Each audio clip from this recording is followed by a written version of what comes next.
Hello दोस्तों, स्वागत है आप सभी का आपके अपने यूट्यूब चैनल परिचय टेस्ट पर।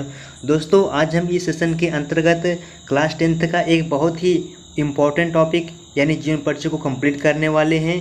और वो जीवन परिचय किसका है? महादेवी वर्मा जी का जीवन परिचय है। और इस सेशन से आपका 5 अंक फिक्स होने वाला है, क्योंकि इसमें से आपको 4 अंक मिलेंगे जीवन परिचय लिखने को और 1 अंक मिलेगा उस लेखक का कृति लिखने के लिए जिस लेखक का आप जीवन परिचय लिखने वाले हैं। तो दोस्तों, आज हम इस सेशन के अंतर्गत महादेवी वर्मा जी का जीवन परिचय को देखेंगे और ज़्यादा टाइम को वेस्ट न किया जाए, अपने इस टॉपिक की ओर आगे बढ़ते हैं। इससे पहले अगर आप मेरे चैनल पर नए आए हैं तो प्लीज़ मेरे इस चैनल को सब्सक्राइब कर लीजिए और बगल में स्थित बेल आइकन पर प्रेस जरूर करिए।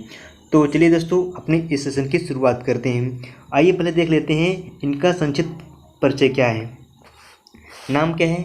महादेवी वर्मा। नाम क्या है? महादेवी वर्मा। जन्म कब हुआ?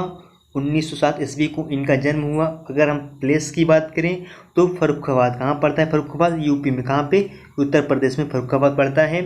इनका जन्म 1907 ईस्वी को हुआ। कहाँ पर? फर्रुखाबाद में हुआ। और इनकी मृत्यु की बात करें दोस्त कब हो? 1987 ईस्वी को 11 सितंबर 1987 ईस्वी को इनकी मृत्यु हुई। यानी याद करने का बहुत सिंपल तरीका है, 1907 को इनका जन्म हुआ और 1987 को इनकी मृत्यु। यानी कितना टोटल ये 80 वर्ष तक इनका जीवन काल रहा। 1907 को इनका जन्म हुआ और 1987 को इनको मृत्यु होगी। अब बात करते हैं इनकी माता का क्या नाम था, इनकी पिता क्या नाम था। इनकी माता का नाम देखें दोस्तों, इनकी माता का नाम है श्रीमती हेमरानी। इनकी माता क्या नाम है? श्रीमती हेमरानी है। और पिता का नाम है श्री गोविंद सहाय वर्मा। पिता का नाम श्री गोविंद सहाय वर्मा और माता का नाम श्रीमती हेमरानी है ना। और बात कर लें इनकी उपलब्धियों की, तो उपलब्धियों में बात करें दोस्तों, ये महिला विद्यापीठ की प्राचार्य रही हैं और इनको पद्म भूषण से भी सम्मानित किया गया है, ज्ञानपीठ पुरस्कार से भी सम्मानित किया गया है ना। अब बात करें काव्यधारा, यानी कि किस काल से, किस मतलब हिंदी गद्य का जो काल विभाजन है, किस विभाजन में ये अपने आप को दर्शाती हैं, यानी किस विभाजन से संबंधित हैं। तो ये छायावादी युग से संबंधित हैं। और मैंने आपको लगभग सभी वीडियो में जिसमें महादेवी वर्मा जी का इनसे रिलेटेड कोई भी अगर पॉइंट आता है तो मैं ये जरूर बताता हूँ कि जो छायावादी युग है, छायावादी युग में 4 स्तंभ के रूप में 4 लेखक हैं। पहला जयशंकर प्रसाद जी हैं, दूसरा है सूर्यकांत त्रिपाठी निराला जी, और तीसरा है सुमित्रा नंदन पंत, और चौथा नाम आता है उनका जिनका हम लोग जीवन परिचय पढ़ रहे हैं, यानी महादेवी वर्मा जी का नाम आता है चौथे स्थान पे, है ना। यानी ये 4 स्तंभों में भी इनका नाम आता है। यानी ये छायावाद युग की एक बहुत ही इम्पोर्टेंट, बहुत ही कह सकते हैं महत्वपूर्ण लेखक के रूप में भागीदार हैं, है ना। तो दोस्तों, आइए देख लेते हैं इनका हम संक्षिप्त से जीवन परिचय हो गया। अब इनका डिटेल से जीवन परिचय देख लेते हैं। आधुनिक मीरा के नाम से प्रसिद्ध महादेवी वर्मा का जन्म। दोस्तों, जो इसकी शुरुआती लाइन है बहुत इंपॉर्टेंट है कि आपको ये क्वेश्चन आपको बहुविकल्पी प्रश्न के रूप में भी दे सकता है। और हाँ दोस्तों, आपका ये जो इस साल का मॉडल पेपर है या जो एग्ज़ाम होने वाला 2023 में, आपका जो पैटर्न है तो पैटर्न चेंज हो गया है। इसमें क्या हुआ है, 1 से लेकर 20 नंबर जो क्वेश्चन है, इसमें जो आपका पेपर रहेगा, पेपर 2 खंडों में विभक्त रहेगा। और जो पहला खंड रहेगा दोस्तों, इसमें आपका 1 से लेकर 20 तक क्या दिया रहेगा, आपको बहुविकल्पी प्रश्न दिया रहेगा। उसके बाद के जो व्याख्यात्मक या वर्णनात्मक क्वेश्चन आएंगे, यानी आपका 20 नंबर क्या रहेगा, बहुविकल्पी प्रश्न रहेगा। ये तय हो गया है ना। तो इसमें क्या है दोस्तों कि इसमें जो आधुनिक मीरा है इससे रिलेटेड एक बहुविकल्पी प्रश्न बन सकता है। क्या बन सकता है कि आधुनिक मीरा के नाम से कौन प्रसिद्ध है या कौन जाना जाता है। तो इसका करेक्ट आंसर क्या हो जाएगा, महादेवी वर्मा। कौन? महादेवी वर्मा जानी जाती है ना। तो आधुनिक मीरा के नाम से प्रसिद्ध महादेवी वर्मा का जन्म कब हुआ? 1907 ईस्वी को होली के दिन हुआ। कब हुआ? होली के दिन फर्रुखाबाद नामक स्थान में हुआ था।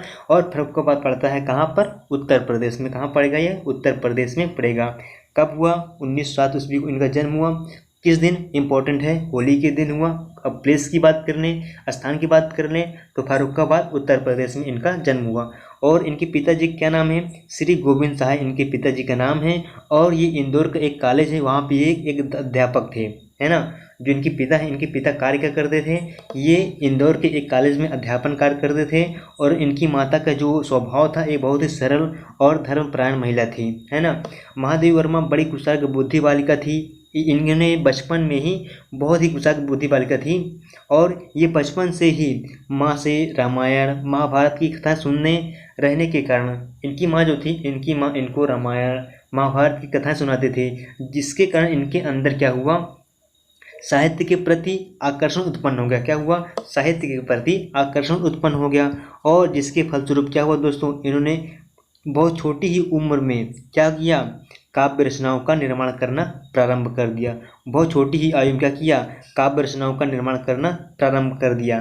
किसके कारण, इनकी माता जो रामायण महाभारत आदि कहानी सुनाती थी, इससे क्या हुआ, इनका साहित्य के प्रति आकर्षण बढ़ा और जब इनका आकर्षण साहित्य के प्रति बढ़ा तो इन्होंने बहुत छोटी ही आयु में क्या कर दिया, जो काव्य रचनाएं हैं इनका निर्माण करना प्रारंभ कर दिया। अब इसके बाद इनकी शिक्षा की बात करें दोस्तों, तो ये प्रयाग विश्वविद्यालय से संस्कृत से एमए करने के बाद, जो प्रयाग विश्वविद्यालय है इलाहाबाद में, यहाँ से इन्होंने संस्कृत से एमए किया और उसके बाद ये जो यहाँ प्रयाग महिला विद्यापीठ है इसमें क्या हुआ, ये प्राचार्य का जो पद है प्राचार्य वाला, वहाँ पर उन्होंने आसीन हो गया, है ना। इन्होंने क्या किया, प्रयाग विश्वविद्यालय से संस्कृत से एमए किया और उसके बाद इन्होंने क्या किया, नौकरी कर ली। नौकरी क्या की, जो प्रयाग महिला विद्यापीठ है यहाँ पर ये हो गई क्या, प्राचार्य बन गई। और इनकी बात की दोस्तों कि इनके हम शादीशुदा या दाम्पत्य जीवन की बात करें तो इनका विवाह दोस्तों 9 वर्ष की आयु में रूपनारायण वर्मा के साथ कर दिया गया। इनका विवाह दोस्तों बहुत ही छोटी आयु में हुआ, 9 वर्ष की आयु में किसके साथ कर दिया गया, रूपनारायण वर्मा के साथ कर दिया गया। और इनके जो पति थे दोस्तों वो एक डॉक्टर थे। क्या थे, एक डॉक्टर थे। क्या थे, डॉक्टर थे। लेकिन जब इनका विवाह हुआ तो विवाह होने के कुछ दिनों उपरांत इनकी माता क्या हो गया, स्वर्गवास हो गया और इनके पिता क्या, सॉरी पति क्या थे, एक डॉक्टर थे। और दोस्तों इंपॉर्टेंट ये जो इनका दाम्पत्य जीवन रहा ये सफल नहीं रहा, सक्सेस नहीं रहा। इनका दाम्पत्य जीवन में कोई रुचि नहीं थी, है ना। यानी जो इनके शादी विवाह की ज़िंदगी थी, भौतिकता की लाइफ थी, इनको पसंद नहीं थी। इनका ये जो संबंध था दाम्पत्य वाला ये असफल रहा, है ना।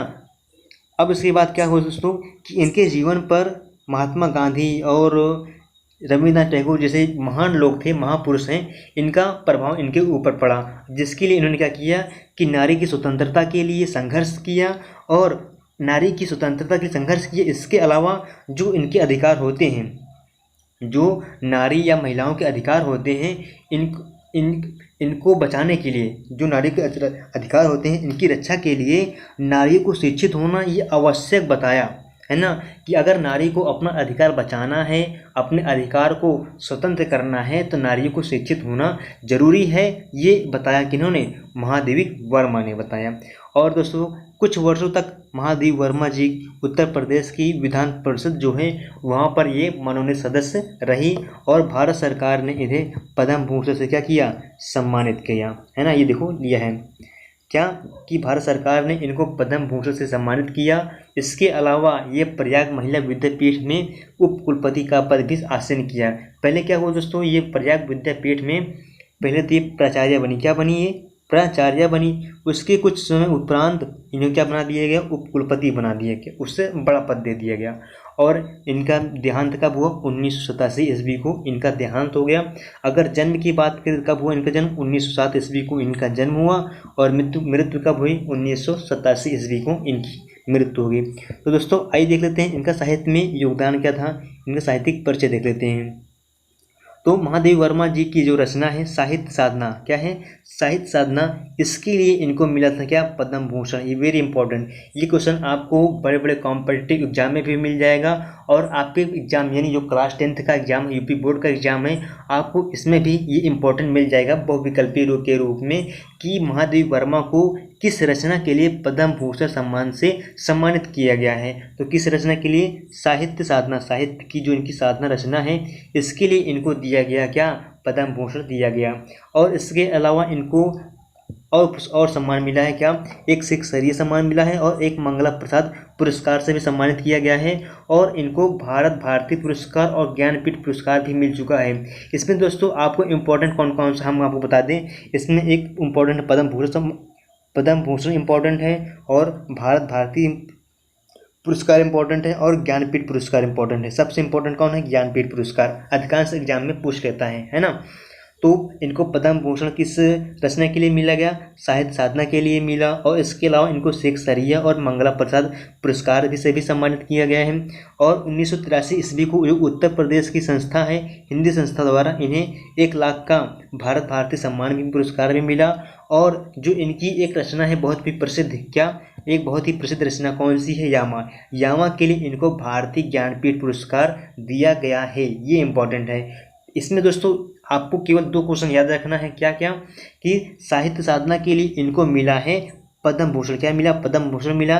किसके लिए? साहित्य साधना के लिए। और यामा के लिए इनको मिला है भारतीय ज्ञानपीठ पुरस्कार दिया गया है। ये इंपॉर्टेंट है। तो दोस्तों आइए देख लेते हैं इनकी कुछ कृतियों को। आपको दोस्तों केवल एग्जाम में एक कृति को ही लिखना है ना, और जो बाकी कृतियां आपको याद करने के लिए बहुत ही महत्वपूर्ण है, क्योंकि ये क्वेश्चन आपके बहुविकल्पी प्रश्न के रूप में भी बन सकता है। इसलिए मैंने क्या किया कि 1 से अधिक जितने भी इनकी रचनाएं हो सकती थी, मैंने यहाँ पे क्या किया, इसके अंतर्गत रखा है ना। पहला क्या इनकी रचना है? निहार है, रश्मि, नीरजा, शांति गीत और दीप शिखा, अतीत के चलचित्र, स्मृति की रेखाएं, श्रृंखला की कड़ियाँ, पथ के साथी, क्षणदा, मेरा परिवार, यामा और सप्तपर्णा। ये सब क्या है दोस्तों? महादेवी वर्मा जी की रचनाएं हैं। क्या है? महादेवी वर्मा की ये रचनाएं हैं। दोस्तों यहाँ पे शांति गीत नहीं रहना चाहिए। क्या रहना चाहिए यहाँ पे? सांध्य गीत। क्या रहेगा दोस्तों? यहाँ पे सांध्य गीत रहेगा, है ना। वो थोड़ा मिसप्रिंट हो गया है ना। यहाँ क्या रहेगा? सांध्य गीत रहेगा, है ना। सुना? यहाँ पे पहला क्या है? निहार, रश्मि, नीरजा, सांध्य गीत, दीप शिखा, अतीत के चलचित्र, स्मृति की रेखाएं, श्रृंखला की कड़ियाँ, पथ के साथी, क्षणदा, मेरा परिवार, यामा और सप्तपर्णा। ये सब क्या है दोस्तों? महादेवी वर्मा जी की रचनाएं हैं। आइए इनकी हम भाषा शैली को देख लेते हैं। इन्होंने अपने रचनाओं में किस भाषा का प्रयोग किया है? तो इन्होंने अपने गीतों में सरल और तत्सम प्रधान खड़ी बोली का प्रयोग किया है। यानी इन्होंने अपनी जो रचना है या काव्य है, कविता है, इन्होंने अपनी काव्य रचनाओं में, कविताओं में बहुत ही सरल भाषा का प्रयोग किया है। और उन भाषाओं में कहीं कहीं आपको तत्सम शब्दों का भी प्रयोग मिल जाएगा। और बात करें दोस्तों इनकी शैली की, तो इन्होंने अपनी जो रचनाएँ हैं, रचनाओं में भावात्मक शैली का प्रयोग किया है ना। तो इन्होंने बहुत ही सरल भाषा में लिखा है और अपनी शैली के रूप में भावात्मक शैली को चुना है ना। तो दोस्तों जो इनका आज का सेशन है, क्या महादेवी वर्मा जी का जीवन परिचय, यहीं पर समाप्त होता है। आप कमेंट बॉक्स में ज़रूर बताइएगा कि आपको ये मेरा सेशन कैसा लगा। अगर आपको ये मेरा सेशन अच्छा लगा हो तो प्लीज़ इसको लाइक करिएगा और ज़्यादा से ज़्यादा अपने दोस्तों के पास शेयर करिएगा। तो दोस्तों आज का सेशन यहीं समाप्त होता है। ओके दोस्तों, thanks for watching my video.